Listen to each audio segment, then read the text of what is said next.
Hello there, and welcome to a gentle journey called The Most Relaxing Facts About Life on Earth to Fall Asleep To. Perhaps today has been a long day for you. Now, allow yourself to slow down just a little. Release the weight from your shoulders. Take a deep breath in and feel the earth softly turning beneath the night sky. In this quiet space, we'll drift together through some of the most wondrous truths about life. The small yet magical things. The frog that can sleep within ice. The ancient trees that whisper to one another through their roots. Or the tender glow of bioluminescent creatures beneath the sea. Each of these is a whisper from our planet. A reminder that the life surrounding us is always resilient, gentle, and endlessly creative.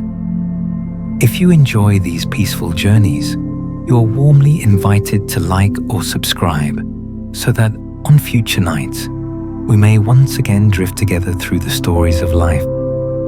And now, let the sounds of nature cradle you into rest. The world is gentle, and so are you. Sleep well. Before life existed, before the first oceans opened their eyes, Earth was a strange world, radiant and ruthless all at once. Imagine yourself drifting through space, gazing upon our planet in its earliest days.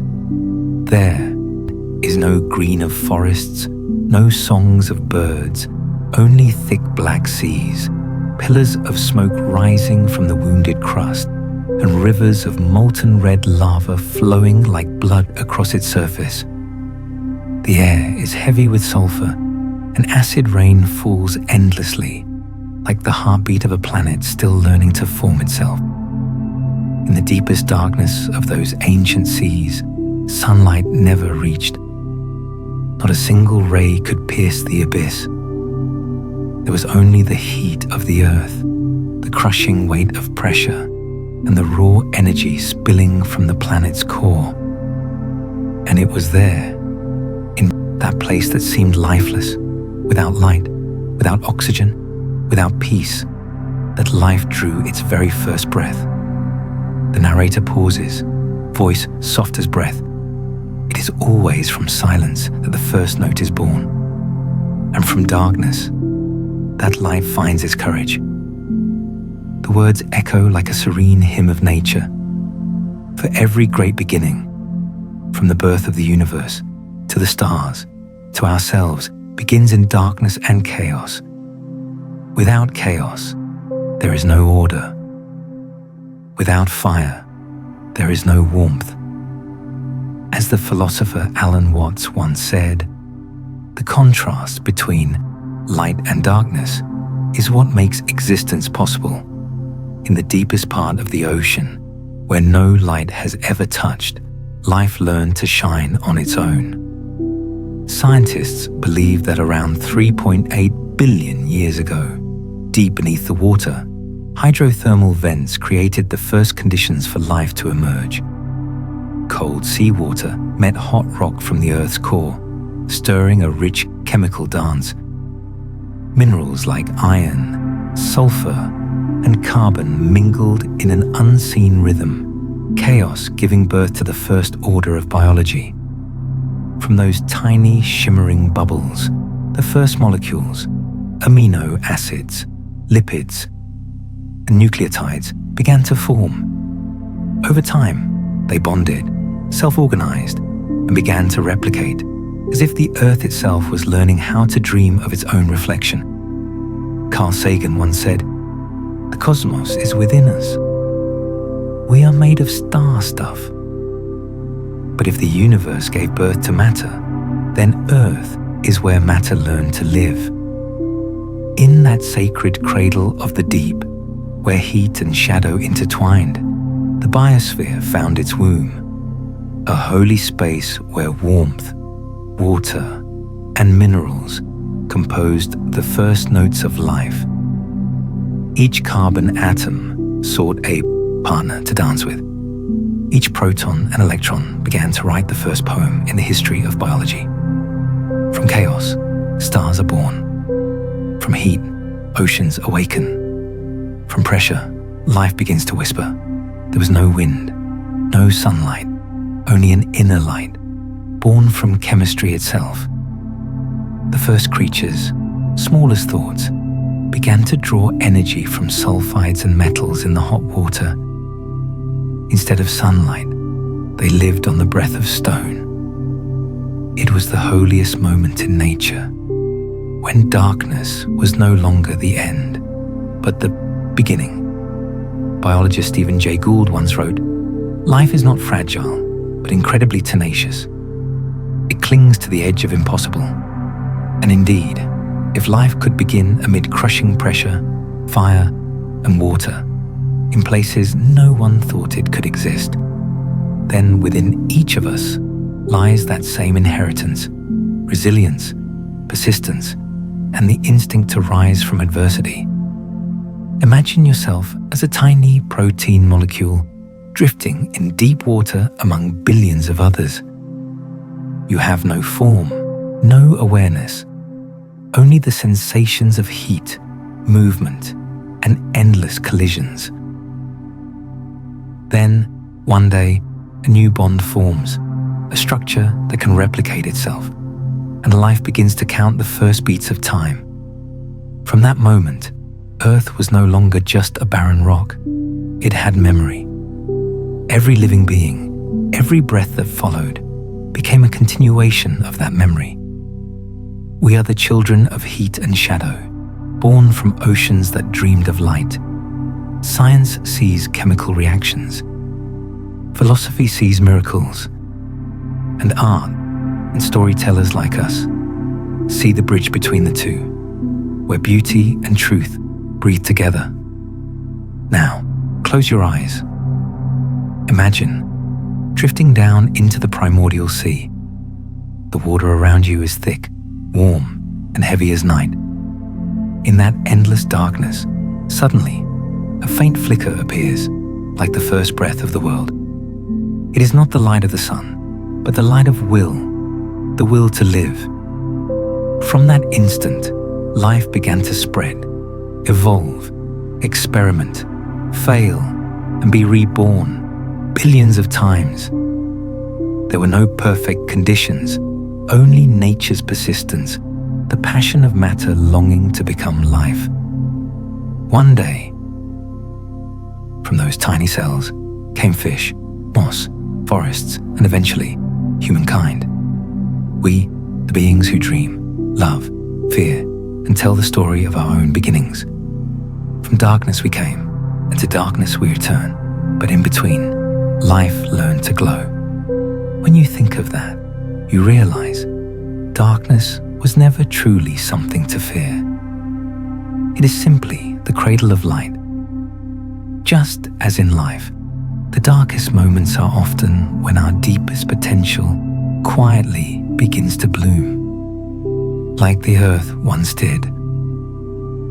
Each of us carries within a deep-sea vent of the soul, where the heat of longing meets the shadow of solitude, and together they forge something alive. That is the miracle of life. It doesn't need perfection, only a small chance amid chaos. Let yourself feel that now.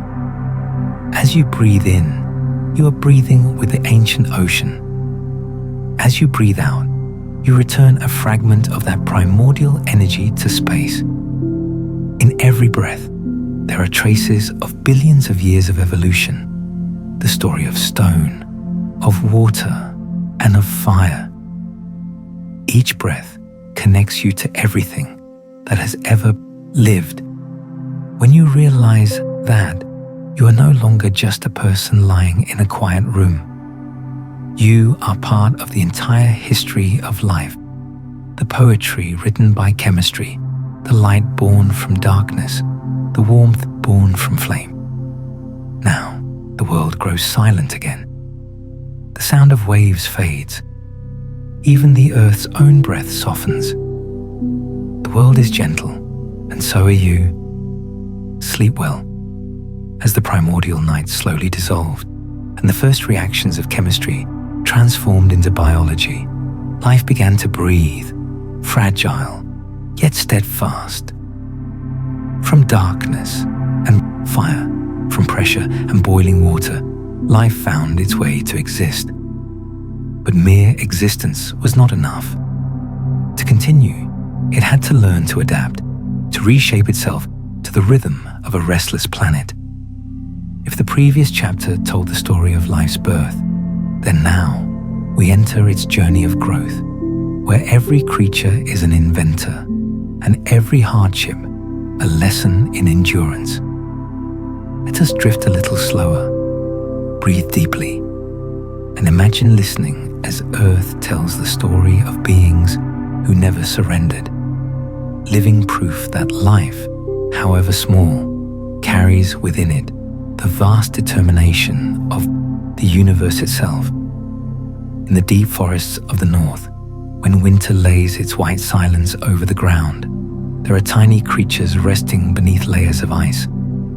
Wood frogs, crickets, bees, and insects all seem lifeless, but in truth, they have only paused, stepping gently outside the flow of time. The water in their bodies freezes, their hearts stop, their blood ceases to move, and then, when spring returns, the ice melts and they awaken, singing again, living again. Science calls this suspended animation, a state in which life retreats from reality for a while, waiting for the right moment to return.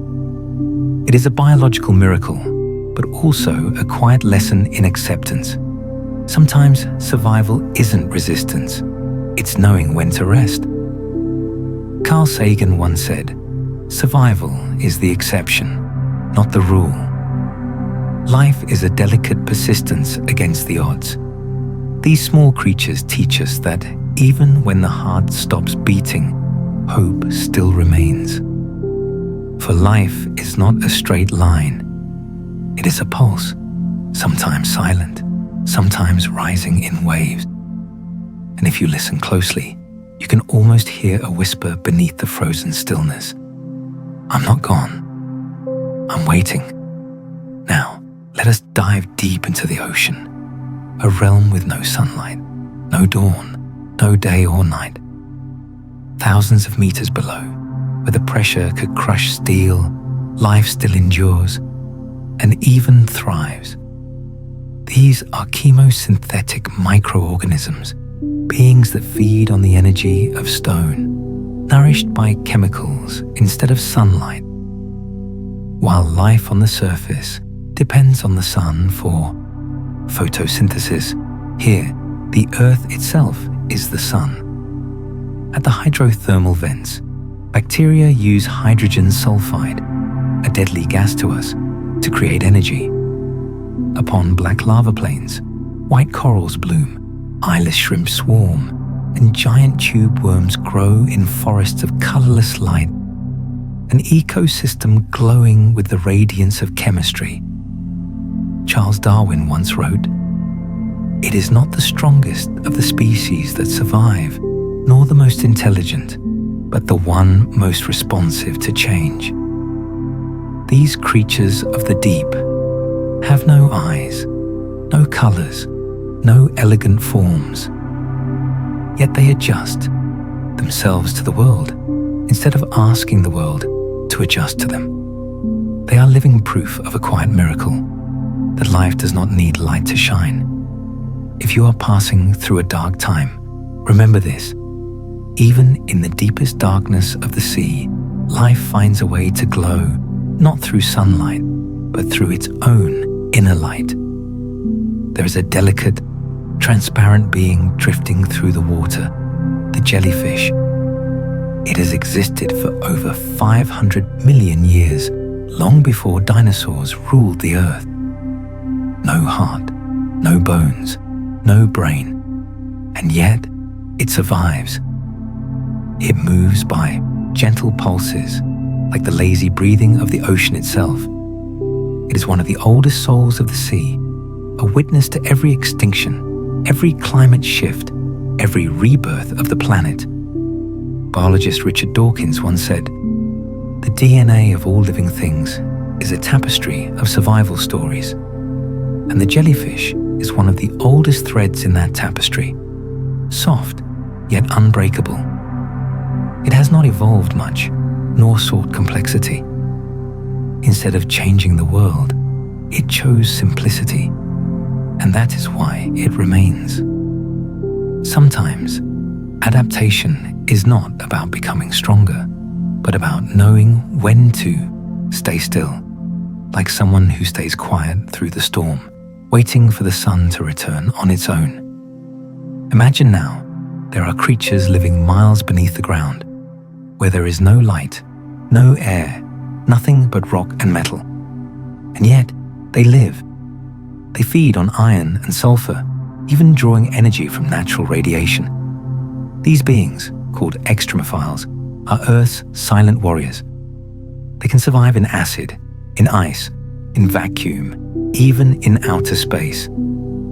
NASA once sent them to space stations, and they lived. Stephen Jay Gould once wrote, "Life is not fragile, but endlessly inventive." The phrase echoes like a prayer of existence. No matter where it is cast, into fire, water, ice, or metal, life rewrites its own script.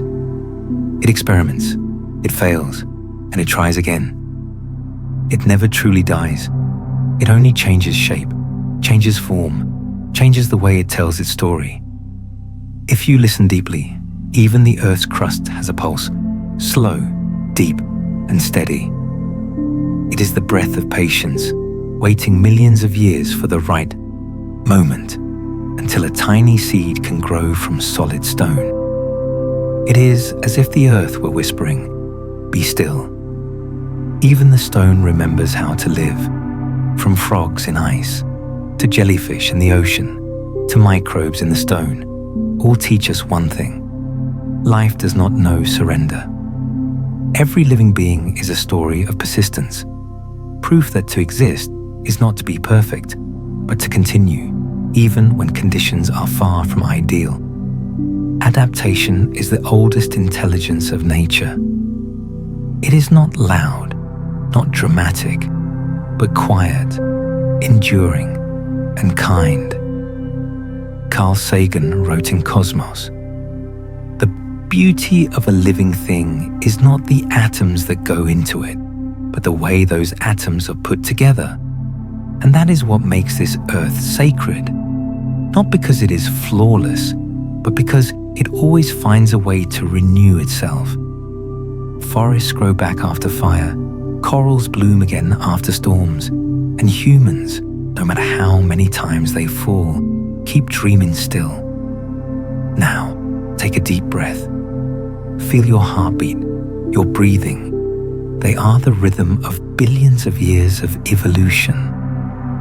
Within you lies the DNA of creatures that have survived every trial. Within you is the memory of the ancient jellyfish, the endurance of stone-dwelling bacteria, and the softness of a frog sleeping in the ice. You are the result of countless times life refused to give up. So even if you feel weary tonight, remember this: you are not weak. You are simply in a winter sleep. And when spring arrives, you too will awaken. Life is not fragile, but endlessly inventive. You are part of that invention. Now then, let your breath merge with the breath of the earth. Let this silence cradle you into sleep, where there is no failure, only life's endless experiments. For you, too, are part of that story, a living testament that even when everything freezes, the soul still remembers how to wait for the light. The world is gentle, and so are you. Sleep well.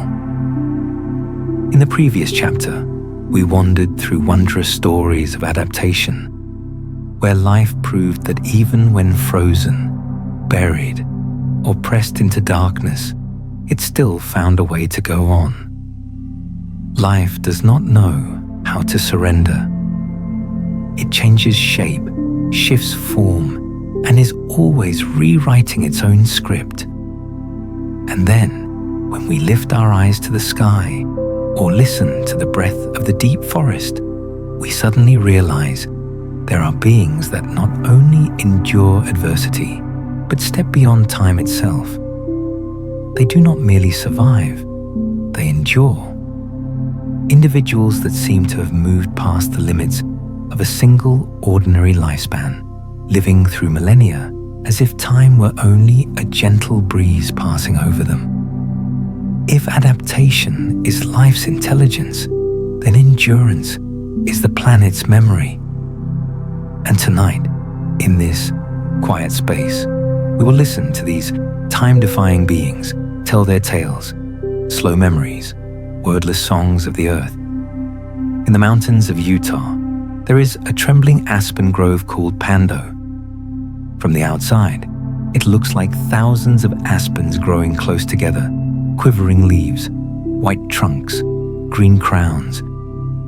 But in truth, they are all a single living organism, joined by a vast underground root system.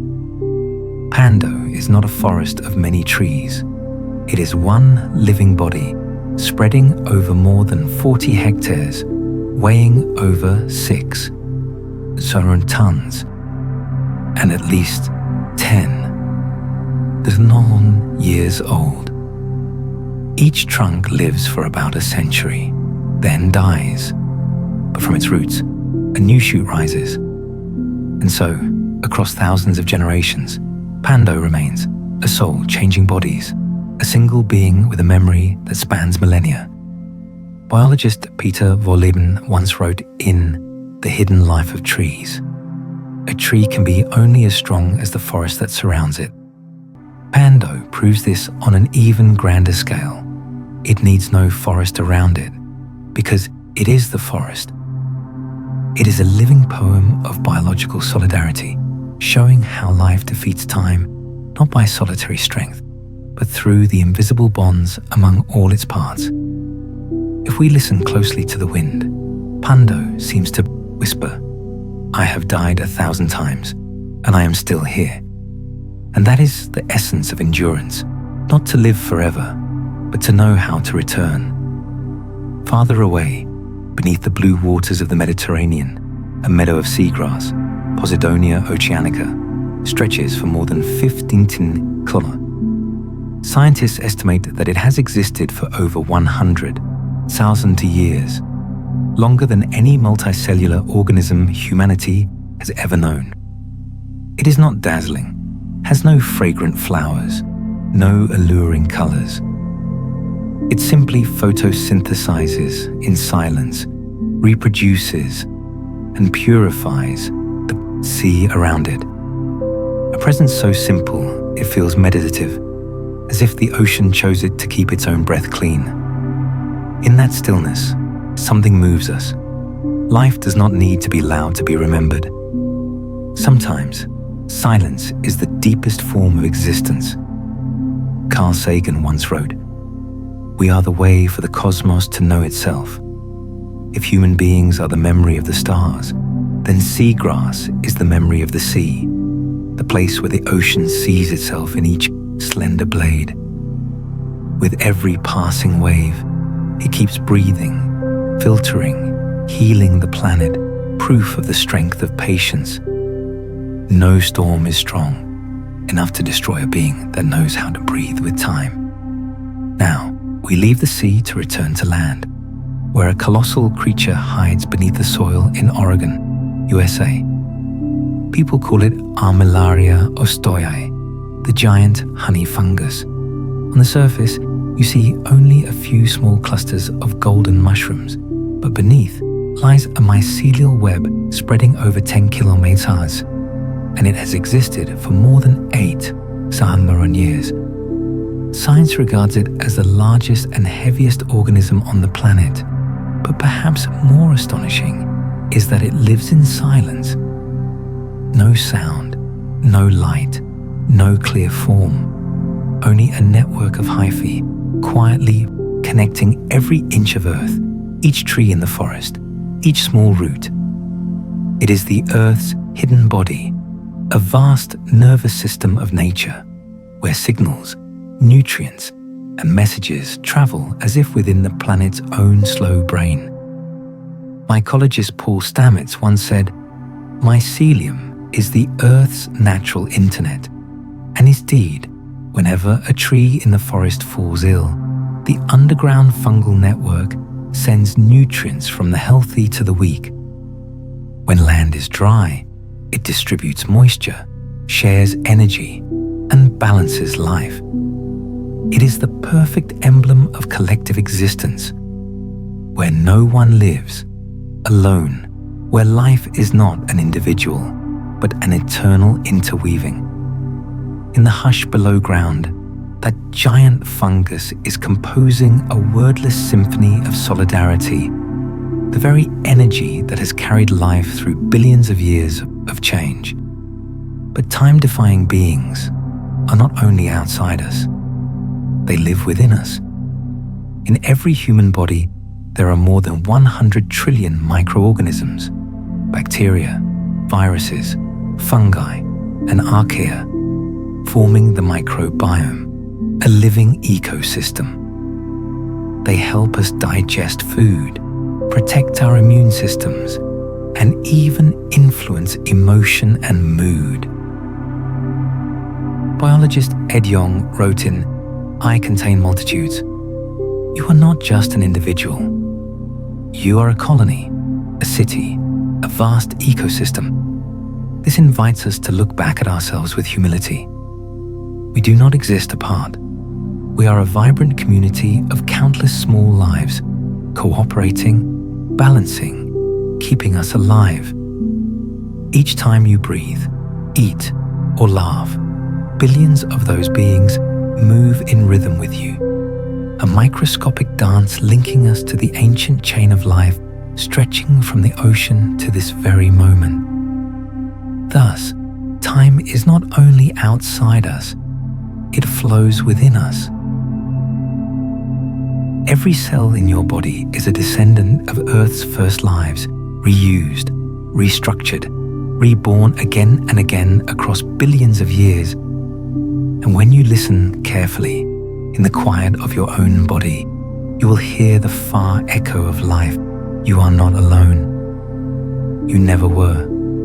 From Pando's roots to the seagrass, from Oregon's mycelial threads to the microbes in the human gut, each example leads us to one truth. Life does not endure through lifespan, but through the continuity of the collective. Stephen Jay Gould once said, "We are all part of a continuum, a seamless fabric of time. There is no sharp boundary between a single life and an ecosystem. To die is not an ending, but a transformation from one form into another. Pando sends energy through roots, Oregon's fungus through hyphae, the microbiome through breath, all slow heartbeats of the same earth. In life's eyes, time is not a river, it is a circle. A leaf falls to the ground, becomes humus, and feeds a new tree, just as a human life concludes and opens into memory within those who remain. And that is what makes life immortal, not because it fights time, but because it dissolves into time. Now, let your mind slow down. Imagine walking through Pando's forest. Leaves rustle, a gentle wind moves, and every trunk around you breathes the same breath. Beneath the soil, root meets root, heartbeat meets heartbeat, one body dreaming in the light of dusk. Far away, the ocean still sways, where seagrass quietly reaches through 1,000 years of waves. Underground, the fungal network stretches like the Earth's own threads of thought. And within your body, millions of organisms are singing, a cellular music binding you to all life that has ever been. Breathe deep. You are breathing with the ancient seagrass. You are carrying in yourself Pando's memory, the fungus's breath, and the whisper of microbes. You are not merely a person who is alive, but a part of life that is continuing. To live in this world is to be a note in an endless song. And now, as your eyes close and your breathing slows, let time slow with you, so you can feel what Pando, the seagrass, and the fungus all know. To exist is not to resist time, but to melt into it gently, completely, and imperishably. The world is gentle, and so are you. Sleep well. In the previous chapter, we listened to the timeless beings, Pando, the seagrass, the giant Oregon fungus, symbols of endurance. They did not race against time. They became one with it. And in that infinite patience, Earth learned how to reflect. But life is not only resilient, it is also creative. Over billions of years, through countless cycles of evolution, life has never stopped experimenting, redesigning, and reinventing itself. From the simplest cells, the Earth learned how to make eyes that could see, wings that could fly, minds that could dream, and hearts that could feel compassion. If the previous chapter was a slow symphony of time, then this one is a wondrous variation of intelligence, where nature becomes the greatest creator we have ever known. Carl Sagan once said, "The beauty of evolution is that it makes sense of life's complexity without the need for miracles. Yet perhaps evolution itself, with all its adaptability, learning, and imagination, is the greatest miracle. If any creature deserves to be called the quiet hero of the universe, it would be the tardigrade, or water bear, barely a millimeter long, with a plump little body, 8 tiny legs, and a slow, dreamlike gait. But do not be fooled by its gentle form. The tardigrade is among the most indestructible beings on the planet. It can survive temperatures near absolute zero, endure heat above 150 degrees Celsius, withstand pressures thousands of times greater than the ocean's depth, and even survive in space. In 2007, scientists sent them into Earth's orbit, exposed to the vacuum of space. No air, no water, no light. And when they returned, they were still alive. They achieved this through an extraordinary ability called cryptobiosis, drying their bodies until almost no water remains, slowing metabolism to near zero. When conditions improve, they reawaken as if nothing had ever happened. Biologist Richard Dawkins wrote in The Greatest Show on Earth, "Evolution is the greatest show because life itself is the ultimate survivor." The tardigrade embodies that truth. It is not merely a creature. It is a living memory of survival itself. A reminder that even when the world grows most hostile, there will always be beings who refuse to stop existing. If the tardigrade symbolizes endurance, then the axolotl, the smiling salamander of Mexico, represents rebirth. The axolotl can regenerate its brain, heart, spinal cord, and limbs, leaving no scars. An axolotl that loses an arm can grow it back within weeks. If its brain is damaged, it repairs its neurons. If its heart stops, it rebuilds its heart. Scientists still do not fully understand how, but within its gentle innocence lies a profound secret, the mystery of healing. Charles Darwin once wrote in On the Origin of Species, "In the long history of humankind, those who learn to collaborate and improvise most effectively have prevailed.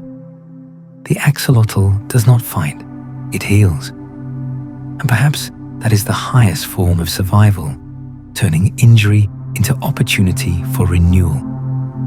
If the tardigrade teaches us endurance, the axolotl teaches us the patience of cells, how life instead of fearing loss, weaves itself together again. Evolution has not only created resilience and regeneration, but the flexibility of being itself. In nature, there are no fixed boundaries between roles. There are fish that change gender, birds that sense magnetic fields, dolphins that call each other by name, and crows that remember human faces. Each of these abilities is a different language of life. Clownfish can shift gender when the environment requires it, maintaining harmony within their group. Migrating birds sense the Earth's magnetic field, navigating thousands of kilometers, as if they carry a compass within their blood. Dolphins produce signature whistles, names unique to each individual. And crows, often seen as symbols of darkness, can remember a human face for more than a decade. Jane Goodall once said, "The least I can do is speak out for those who cannot speak for themselves." And when we observe these beings, we realize intelligence does not belong solely to humankind. Nature, too, feels, remembers, and perhaps even loves in its own quiet way.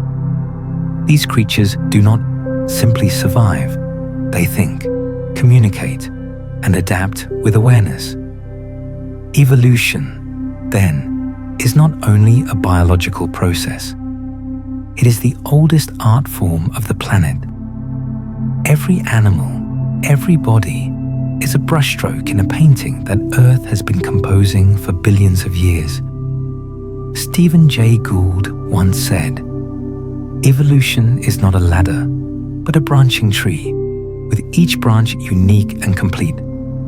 Humanity is not its pinnacle, only a single note in the greater symphony. The tardigrade, the axolotl, the fish, the birds, the crow, each one a different expression of natural intelligence." Evolution does not create hierarchy, it creates diversity. Look to the cosmos, and we see stars learning to shine. Look to the Earth, and we see life learning to perceive itself. Carl Sagan wrote in Cosmos, "We are a way for the universe to know itself." And perhaps every creature, no matter how small, is a way for the Earth to know that it lives.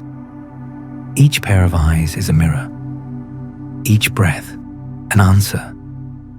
Each instinct, a quiet affirmation that life does not merely exist. It is aware of its own existence. Humans often believe intelligence is born in the brain, but nature tells another story. Tree roots know how to seek paths around stone. Mycelial networks send warnings through soil. Dolphins, bees, ants, migrating birds all think in networks without a central command. This is distributed intelligence, where understanding resides in connection, not in any single mind. Just as Pando is one soul in many bodies, so too is nature, thinking through countless forms, from microbes to elephants, from forests to oceans. Physicist David Bohm once said, "Everything is connected, and the whole is present in every part." And if that is true, then consciousness is not something that happens inside the brain. It is an ocean of awareness, where every being is a ripple. A dolphin's laughter, a crow's gaze, a frog waiting for spring. Each is a flicker of the same great intelligence, the mind of the Earth. Now, close your eyes. Imagine yourself floating in space, looking down upon Earth, a living, breathing, glowing being, turning slowly in the dark. On that planet, deep in the ocean, a tardigrade waits for the light to return. On a Mexican lake, an axolotl dreams. In a forest, a crow watches, remembering the face of someone who once smiled at it. And somewhere, a human being tells this story, so that we never forget that intelligence is not ours alone. Life did not happen to Earth. Earth happened as life. From water, from stone, from light, from the unconscious, Earth transformed itself into thought. And we, the thinking beings, are only one expression within the planet's long dream. Take a deep breath. Feel that within you lives the tardigrade, endurance, the axolotl, healing, and the dolphin, joy of intelligence. All three are you, living within your DNA, your breath, your gaze. When you understand this, you are no longer separate from nature. You have returned to it. The world is gentle, and so are you. Sleep well. In the previous chapter, we journeyed through the wonders of evolution, where life revealed its wisdom and extraordinary abilities through tiny yet miraculous beings, the tardigrade, the axolotl, the crow, the dolphin, all proving that consciousness does not belong to humans alone. We saw that life constantly invents to endure. Yet evolution is not merely the story of individual adaptation. If evolution teaches creatures how to learn, then nature teaches them how to live together. Because in this world, no being exists alone. Beneath forests, within oceans, across the skies, life is a symphony where every species is a note, and Earth is the silent conductor. Charles Darwin, who once described nature as a struggle for existence, later realized that in that vast picture, cooperation is the deeper foundation of life. He wrote, "Those communities which included the greatest number of the most sympathetic members would flourish best." And that is the spirit of this chapter. Life is a dialogue, not a competition. Imagine yourself walking through an ancient forest. Light filters through the leaves, the wind stirs softly, and beneath the rustling canopy, you sense another kind of sound, not birds, not branches, but a hidden conversation unfolding underground. Beneath the damp moss lies a vast network of fungal threads, mycelium, stretching for kilometers, linking hundreds of trees together.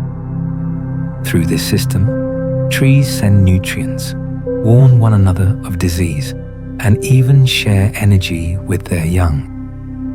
Ecologist Suzanne Simard, who discovered this phenomenon, called it the Wood Wide Web, the natural internet of the forest. She wrote, "Forests are social, cooperative networks. They communicate, nurture their young, and remember. It reminds us that a forest is not merely a gathering of trees, but a community that cares. Old mother trees feed carbon to the weak. When a tree is cut down, the others slow their metabolism, as if in mourning.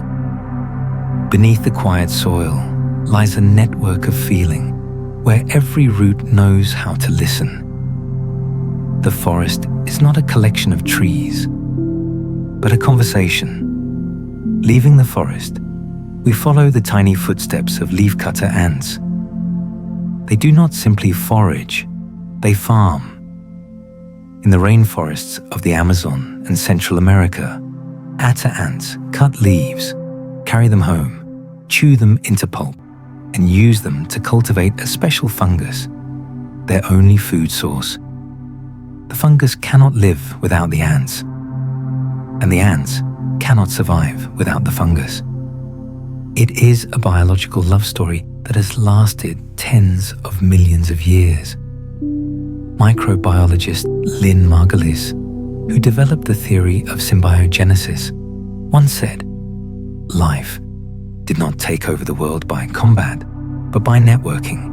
Each tiny ant, with no individual intelligence, acts as part of a single collective being, dividing labor, protecting the nest, tending the fungus, maintaining perfect balance. This is collective intelligence, where life does not shine through ego, but through cooperation. If humans are the creators, ants are the organizers, and in their world, competition yields to harmony. Now look upward to the summer sky. In a garden of flowers, thousands of bees are at work. But among the petals and sweetness, something more wondrous occurs. They dance to speak. Honeybees have their own language, the waggle dance, a rhythmic figure-8 motion that tells others the direction and distance to nectar. A single dance carries coordinates, energy, scent, even emotion. Albert Einstein once said, "If the bee disappeared off the face of the earth, man would only have 4 years left to live." That warning is not only ecological, it is spiritual. Bees are the bloodstream of life. They carry pollen, connect flowers, and keep the planet's reproductive pulse alive. Without bees, no flowers. Without flowers, no fruit. Without fruit, no humanity. When bees dance, they conduct the planet's heartbeat. Each movement is a form of ancient communication, where language and survival become one. Life is not a competition. It is choreography. If we dive beneath the sea, we find other examples of this art of cooperation. Cleaner fish pluck parasites from larger ones. Clownfish live among corals and algae, each protecting the other. Algae give energy to coral. Coral gives shelter to algae. And the clownfish, in its vivid orange, guards them both from predators. Together, they form a perfect chain of symbiosis, where life is powered not by rivalry, but by trust. Naturalist David Attenborough said in Planet Earth: "The balance of life depends not on dominance, but on connection. If the ocean is the planet's heart, then every creature within it is a cell of the same body. There is no stronger, no weaker, only a shared rhythm. From roots to coral, from bees to ants, every example reveals the same truth. To exist is not to stand alone." Biologist Lewis Thomas wrote in The Lives of a Cell, "We are shared, rented, occupied. We are not individuals, but ecosystems.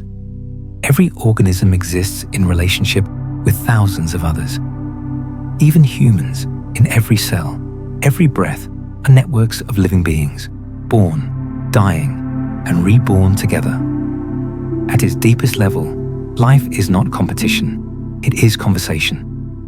No one truly wins, because every victory is temporary, but every connection is eternal. Life is a dialogue, not a competition. In that dialogue, we learn to listen. Trees listen to the rain. Fish listen to the waves. Bees listen to the fragrance of flowers. And humans, if quiet enough, can hear the whisper of the earth itself. Now, take a deep breath. Imagine yourself standing in a forest at night, where everything seems still, yet within that stillness, everything is speaking. The hum of insects, the secret pulse of fungi, the breath of soil, water trickling through stone. All of it, a grand symphony of life. No lead singer, no conductor, only harmony, the shared rhythm of billions of beings breathing together. If you listen closely, you'll realize that your body, too, is part of that music. Your heart beats to the rhythm of the earth. Your lungs move with the cycle of the forest. Your blood carries the soul of the sea. We do not live on earth. We live with earth. Each of us is a single note, small yet essential.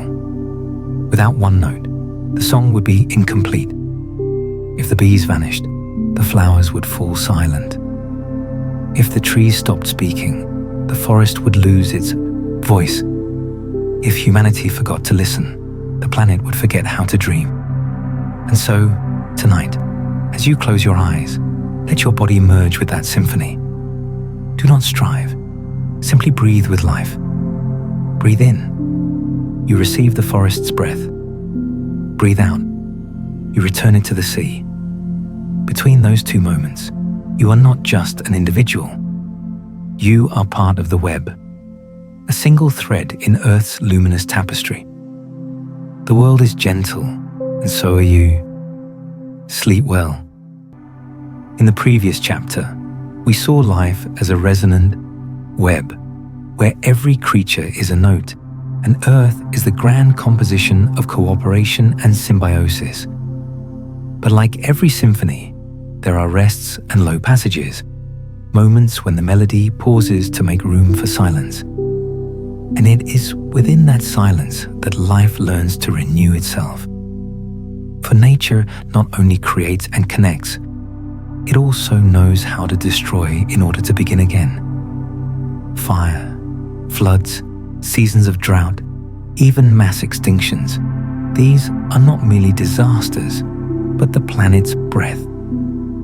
A rhythm in which destruction and rebirth are two faces of the same pattern. As Alan Watts once said, the destruction of the old form is the birth of the new. Tonight, we will listen to that music, the music of fire and time, where death is no longer frightening, but becomes part of life. Imagine a forest in the dry season. Hot wind passes through, dry leaves rasp against one another, and then a bolt of lightning strikes. Within seconds, flame blooms. Explosions crackle, smoke rises, orange light dances in the night. The whole forest seems to sink into annihilation. But when the fire passes, the miracle begins. Ash leaves behind a fertile soil, rich in new minerals. Sunlight, once blocked by a dense canopy, now falls straight onto the earth. Seeds that have slept for years begin to wake. Tender shoots rise, and the forest is reborn from its own cinders. Naturalist David Attenborough once said, "Nature is resilient. It rebuilds, reforms, and reclaims, always." And indeed, fire does not only destroy, it renews. In many ecosystems, like the pine forests of California or the African savannas, fire is an essential part of the cycle. Some seeds even germinate only after encountering the high heat of wildfire. Destruction and renewal are two sides of the same rhythm. The forest teaches us this. Nothing truly vanishes. It only changes form. Like breathing, we inhale to live and exhale to let go. The old must pass to make room for the new to be born. After the fire, beneath the damp soil, millions of tiny seeds lie quietly in wait. They are not in a hurry. They do not complain. They sleep. A sleep that can last years, hundreds, even thousands of years. Scientists once found a 2-year-old lotus seed in a lake in China, and when planted, it still sprouted, still bloomed. Within that seed was the memory of sunlight that vanished in Roman times and the breath of ancient winds. Rachel Carson wrote in the sense of wonder. In every outthrust headland, in every curving beach, in every grain of sand, there is the story of the earth. And in each sleeping seed, there is also a story of life waiting to be told again. They teach us that rebirth does not arrive at once. Sometimes it requires stillness, patience, and trust. When the time ripens, when the wind shifts and the rains return, it is not only forests or seeds. The entire planet has passed through death and rebirth many times. About 252 million years ago, Earth endured the Permian-Triassic extinction when over 90% of marine species and 70% of terrestrial species disappeared. The world fell silent for millions of years. But then, from the ashes of extinction, new creatures emerged: reptiles, dinosaurs, birds, and at last, humans. Carl Sagan said in Cosmos, "Extinction is the rule. Survival is the exception." Yet it is precisely within those exceptions that life reinvented itself. After each extinction, biodiversity blossomed more richly than before. As the universe expanded after the Big Bang, so life widened after each shattering. If you look long enough at history, you'll see that every loss is a fragment of renewal. The death of one age is the cradle of the next. From the darkness of obliteration, Earth learned to dream again. And from the silence of desolation, the song of life rose once more. In nature, there is no useless death. When an animal falls, its body nourishes fungi, bacteria, and insects. When a leaf drops, it becomes sustenance for roots. Even decomposition is a form of giving. The poet Mary Oliver once wrote, "Tell me, what is it you plan to do with your one wild and precious life?" In nature, that question requires no answer, because life does not do, it flows. Death, too, is a current, not an ending, but a turning. From visible to invisible, from energy to memory, from body to soil. David Attenborough once said, "Nothing is wasted in nature. Everything is transformed." And it is precisely this transformation that keeps the planet forever young. If life only knew how to multiply without destruction, the world would suffocate. Death, in truth, is life's kindest act. Across ancient cultures, from Egypt and Greece to the Maya and the East, there has long been the belief that time is not a straight line, but a circle. A cycle of birth, death, birth. Like spring following winter, like day following night, like the heart tightening, then releasing.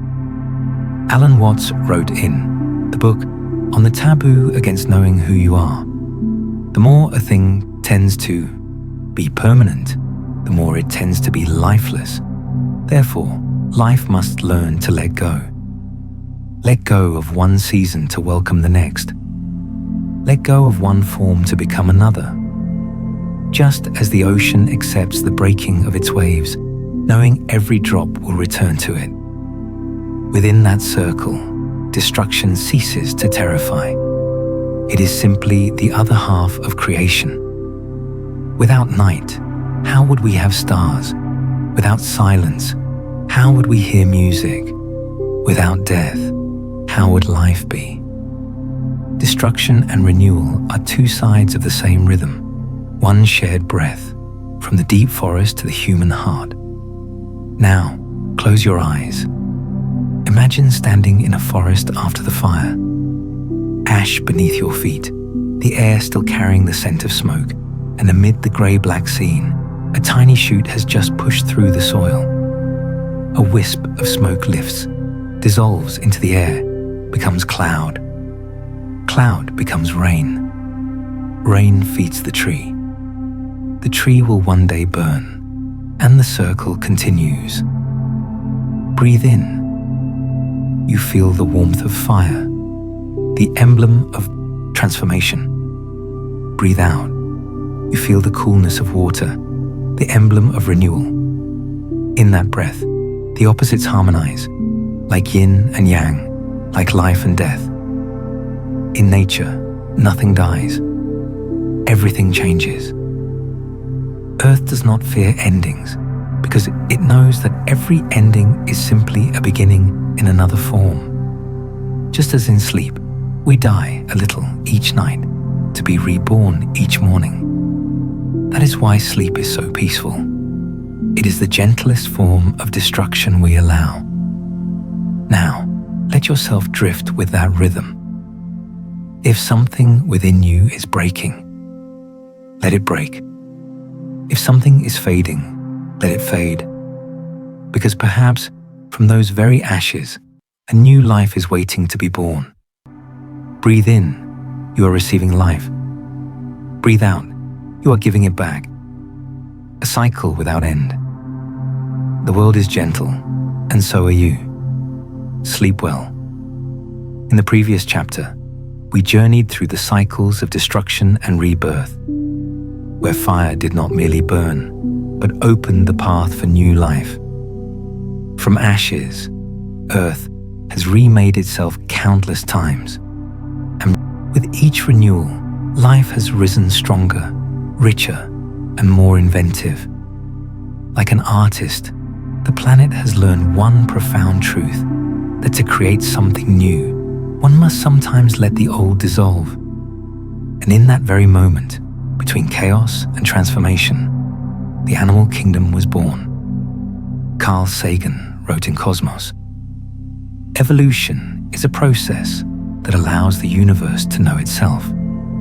From the ancient oceans to wings across the sky, from the simplest creatures to those with delicate intelligence, life is the universe gazing upon itself through the eyes of animals and ultimately through the eyes of humankind. Every story of life begins with water. In the primordial seas, where sunlight reached only a few fragile meters down, the first tiny swimmers learned to move, to sense, and to respond. They evolved over hundreds of millions of years, learning to see, to hear, and, perhaps, to dream. One of the greatest turning points came when some fish learned to breathe air. Primitive lungs formed from air sacs, allowing them to survive in shallow, oxygen-poor waters. And then, one day, they crawled ashore. That moment, when fins became limbs and water turned into breath, was the first time Earth heard the sound of footsteps on land. Richard Dawkins wrote in The Ancestor's Tale, "We are all fish out of water," a phrase both humorous and profound, for in every human cell remains the trace of an ancient sea. Our blood holds its salt. Our lungs are the echoes of ancestral air sacs. Our hearts still beat to the rhythm of long-forgotten tides. From that moment onward, Earth became a vast laboratory of evolution. Billions of organisms began experimenting with new forms: legs, wings, scales, fur, intelligence. And with each transformation, nature composed a new movement in its eternal symphony called life. Life never lingers in one shape. After conquering the land, it looked upward, toward the sky. And so, scaled creatures learned to flap, heavy legs grew lighter, and for the first time, Earth saw shadows gliding across the air. But before birds, there were dinosaurs. Among the smaller ones were species that learned to leap, to beat their arms for balance. Over time, feathers, once used only for warmth, became wings, and the sky, once empty and still, became a stage for life. David Attenborough once said, "Birds are the last living dinosaurs. Each time you see a sparrow on a branch, remember, you are looking at a direct descendant of the creatures that once ruled the earth 65 million years ago." These tiny singers carry within them the memory of thunder and lava, their wings, a reconciliation between sky and soil. Through infinite patience, nature learned to turn flesh into melody. And so, dinosaurs became birds, fish became amphibians, amphibians became mammals, an endless chain of creation in motion. Nature has never been content with repetition. Every creature is a living experiment, a sketch in the great river of creative possibility. There are snakes that can glide, wingless yet floating through air like ribbons of life. Male seahorses, the only animals known to bear and give birth to their young. And the Komodo dragon, an ancient knight of the prehistoric world, armed with venom more intricate than any serpent's. Each of them is a different answer to the same question. How does life continue? Charles Darwin wrote in On the Origin of Species, "Endless forms, most beautiful and most wonderful, have been, and are being, evolved. It is both a celebration and a lullaby, nature's song to itself. There are no limits to life's imagination. Fish learn to fly, snakes to glide, mammals to return to the sea, and with each attempt, life retells its story in a new language. There is a giant creature in the deep ocean that sings across thousands of kilometers, the whale. It is hard to believe, but its ancestors once walked on land. Around 50 million years ago, a hoofed animal living near swamps returned to the sea. It traded its legs for fins, its footsteps for song, and thus the whale was born, the greatest emblem of reverse evolution. Carl Safina wrote in Beyond Words, "Whales are not just survivors of evolution, but witnesses of time itself. When you hear a whale's call echoing through the deep, you are hearing the voice of land remembered, the sound of evolution's memory resonating across millions of years. A song without words, yet carrying the entire history of life on Earth. Evolution has shaped not only form, but mind. Every movement, every instinct, every reaction of every creature is the signature of millions of years of experiment." Biologist E.O. Wilson once said, "The organism is a map of ancient wisdom, drawn in DNA. The animal body is the planet's living archive, each cell holding the lessons of unseen generations. Whales navigate by magnetic fields. Migratory birds remember their path across continents. And even humans, in our subconscious, still carry the ancient call to seek light, to fear darkness, to crave connection. We are not so different from them. For we, too, are part of the same evolutionary flow, the only difference being that we can tell the story of ourselves. Now, close your eyes. Imagine lying beside the sea, listening to the sound of waves. In each wave is the breath of millions of years, the breath of fish climbing ashore, of birds taking flight, of dinosaurs fading, and of humans telling this tale. Every creature you have ever known, small or vast, is the result of that first shared breath. There is no real boundary between beast, bird, and human. Only the unbroken continuation of life flowing through ever-changing forms. Carl Sagan once said, "We are the legacy of 15 billion years of cosmic evolution, and within that journey, every creature is a stanza, every DNA strand a word, together composing the single great epic, the story of life." Now, take a deep breath. Let your body remember that within every cell lies the memory of the sea, of the fish, of the bird, of the mammal, and of all the souls that have ever breathed upon this planet. Life is not a chain of species, but a single heartbeat in many forms. Let that heartbeat carry you into sleep, where you merge with the dream of evolution still unfolding. For Earth has never stopped dreaming. It has only changed storytellers. And tonight, that storyteller is you. The world is gentle, and so are you. Sleep well.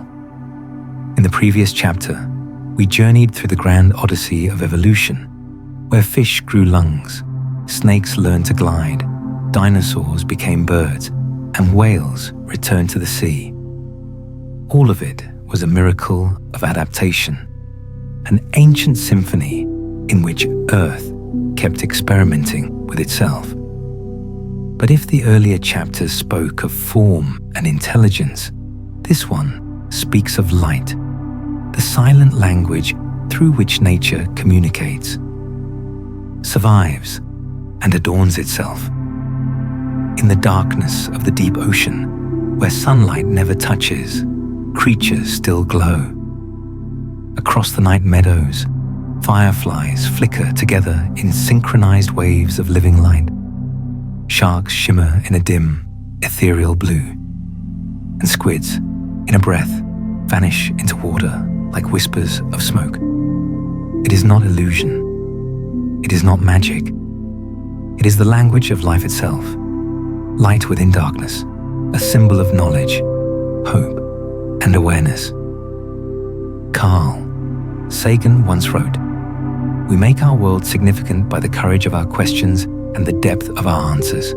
Light, in nature or in the mind, always begins as a small spark, but one bright enough to tear through the fabric of unknowing. Imagine diving into the ocean, deeper than sunlight can reach.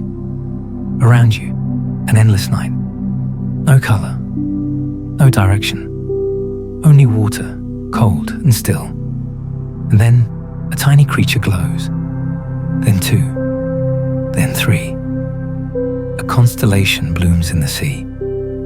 The ocean becomes a sky, where light rises from below, not above. Creatures like bioluminescent squids, fangtooth fish, and comb jellies shine through a chemical dance between the enzyme luciferase and the compound luciferin, a choreography of chemistry turning energy into light. Richard Dawkins wrote, "Biology is the study of complicated things that give the appearance of having been designed for a purpose. But no one designed these beings. Darkness did. In a world where vision disappears, only inner light allows one to be seen. And so, in the loneliness of the abyss, life learned to illuminate itself. A gentle lesson from nature. Even in darkness, life learns to glow. On land, light is not only for seeing, it is for speaking. Think of summer fields at dusk, when thousands of fireflies pulse in unison. It is not random. It is a coordinated rhythm, guided by biological time. They do not glow to be beautiful, but to find one another, to recognize, to love. Physicist Alan Lightman wrote in The Accidental Universe, "The longing for light is the longing for connection. Light in nature, from fireflies to coral, is the signature of seeking. It is a call, a signal, a quiet promise. I am here. Just as humans light a lamp by the window to wait for someone's return, nature lights itself to never lose its way in the vast dark. If there is one thing fireflies share with humans, it is this. We both shine when we wish to be seen. Yet not every creature glows to be bright. Some use darkness to survive. In the ocean, there are transparent squids and fish that reflect the faint light from above to disappear completely. They blend into the brightness around them until they become invisible. No predator can find them. Rachel Carson once wrote in The Sea Around Us, "The sea is a mirror of life itself, always changing, always mysterious. Camouflage, in a way, is also a form of light. It does not shine outward, it reflects inward. It teaches that sometimes, to endure, we need not be seen. We only need to know where we are and what we are part of. Humans are the same. There are times when we shine and times when we must rest quietly to rebuild the light within. Whether in the deep sea or on the surface, all light comes from a single source, the sun. Even the glow of bioluminescence is ancient sunlight, stored in the body and released once more. Carl Sagan said, "We are made of star stuff, and as a consequence, we too shine like stars." The human body emits faint biophotons, tiny particles of light, invisible to the eye, but measurable by instruments. Our bodies, in essence, are dim stars. Isn't that beautiful? Light is not only out there, it lives within each breath, each heartbeat, each tender thought. Light need not be brilliant, only faithful. 'Cause sometimes, true light is the quiet patience of goodness within darkness. Since the dawn of time, humanity has looked to light to understand the world. The first fire did more than warm the body. It awakened awareness. Light became knowledge, understanding, the doorway out of fear. Plato wrote in the Republic, "We can easily forgive a child who is afraid of the dark. The real tragedy is when men are afraid of the light." Nature knew this long before we did. For billions of years, every living thing has turned toward light, not just with eyes, but with instinct. Trees stretch toward sunlight. Jellyfish drift toward soft gleams. And humans, still, lift their faces to the night sky, searching for starlight. Light, then, is more than physics.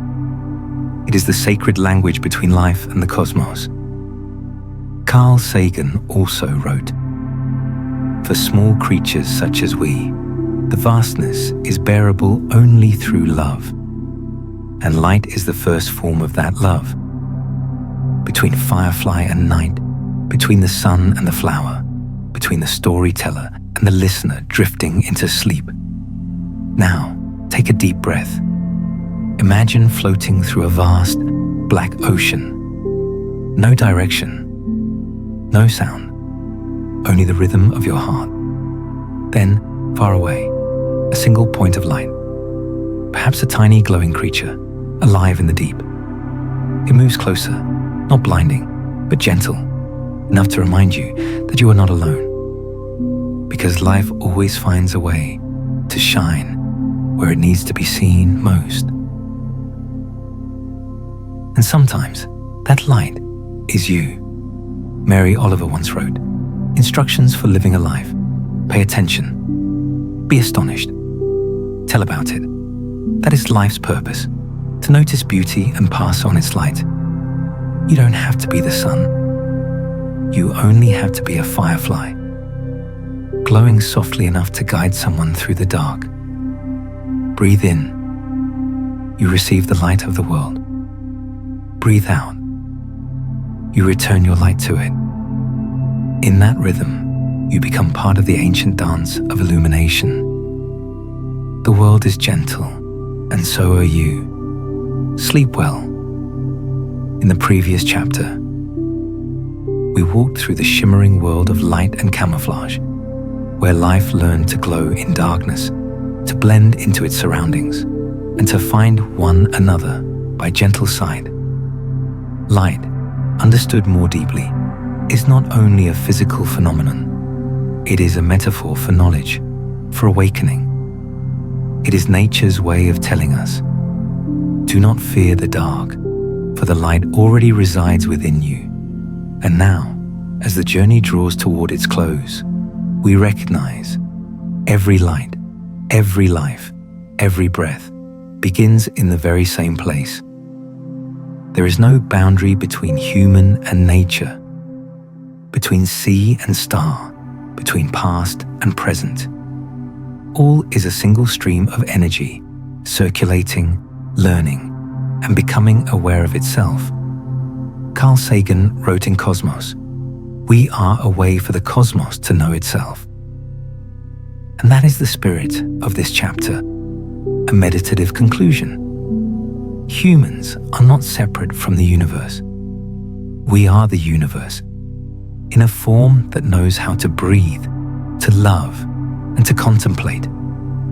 If you could look deeply into every cell of your body, you would see an ancient book written in 4 letters, A, T, C, G. That is DNA, the common language of all life on Earth. From a small leaf, a bee, to the great whale, all are written in the very same biological alphabet, as if an invisible hand had used one language to create 1,000 forms. Francis Crick, co-discoverer of DNA structure, once wrote, "The astonishing thing is not that life is similar, but that it is identical in its fundamental chemistry. DNA is the planet's underlying music, where every creature sings the same melody, differing only in tempo. You, I, a sparrow, an ancient tree, variations within a single song. From one primordial cell, the current of life flowed, branched, transformed, and billions of years later, it still echoes in your very bloodstream. Listen closely, and you may hear your DNA softly whisper, 'You are not separate. You are continuation.' Now take a deep breath. Oxygen enters your lungs, atoms newly parted from a green leaf somewhere on the other side of the world. As you exhale, you return CO2 to the air, which will be breathed by a forest, a bird, or a creature of the sea. With every breath, you and the world trade places. There's no true boundary between inside and outside, only the flow of air, of life. Alan Watts, in The Wisdom of Insecurity, wrote, "You are breathing the same air the trees are exhaling. You and the earth are one continuous process. When you breathe, you join the oldest dance on the planet. From the Amazon's depths to the Sahara's sands, from the ocean to the human lung, all inhale and exhale to the same rhythm. As DNA is the common language of life, breath is the shared heartbeat of the whole earth. Consider this. In each breath you take tonight, there may be an atom once held in the lungs of a dinosaur, or once exhaled by Einstein, or by a blue whale singing in the Pacific. Thus, when you breathe, you are not merely living, you are retelling the story of all beings. If we go deeper still, we find that every object, including you, is woven from the same cloth, stardust. Carl Sagan said, "The nitrogen in our DNA, the calcium in our teeth, the iron in our blood, the carbon in our apple pies were made in the interiors of collapsing stars. Ancient stars, billions of years ago, exploded in supernovae, scattering atoms through space. Those atoms wandered, met, gathered into planets, then into living forms, and, at last, into you. Each time you look up at the night sky, you are not only gazing outward into the universe, you are also looking into yourself in another form. Physicist David Bohm once said, "Matter is not what it seems, it is music frozen in space. If matter is music, then you are the song the universe is singing. Every atom in your body holds the rhythm of ancient stars. And when you smile, speak, or dream, you give the universe a voice through yourself. Life is not merely the sum of chemistry. It is the gaze of the universe turned upon itself. When you realize that you exist, it is not only a personal thought. It is the universe realizing its own existence." Alan Watts wrote, "Through our eyes, the universe perceives itself. Through our ears, the universe listens to its harmonies. Every glance, every feeling, every tear is a form of cosmic knowledge. Nothing in you is apart from it, because you are it. You are the extension of the seas, the memory of the forests, the breath of the winds, and the echo of the stars. As Einstein once wrote in a letter, a human being is a part of the whole called by us universe, a part limited in time and space. That limit does not make you smaller, it makes you sacred. For the universe has chosen you to feel it. Now, if we step back and see the whole picture, we find that from DNA to breath, to atoms, to consciousness, all are simply different layers of the same essence. tree and cloud, moss and stone, bee and human, all share one nature. Nothing stands alone. There is no me and it, only we. Rachel Carson, in Silent Spring, wrote, "In nature, nothing exists alone. When you understand this, you no longer feel lonely.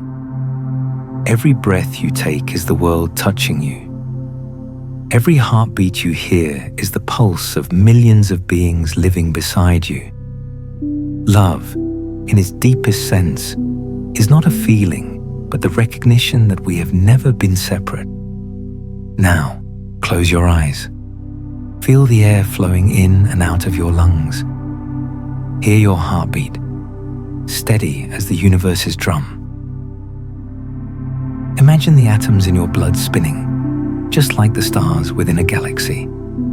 You are a small cosmos, carrying the entire history of life, from stardust to cell, from green forest to open sky. Carl Sagan wrote in Pale Blue Dot, "Our planet is a lonely speck in the great enveloping cosmic dark. In our obscurity, there is no hint that help will come from elsewhere to save us from ourselves. But perhaps we do not need saving. For when we understand that we are part of the universe, we also understand that we already belong to what is everlasting.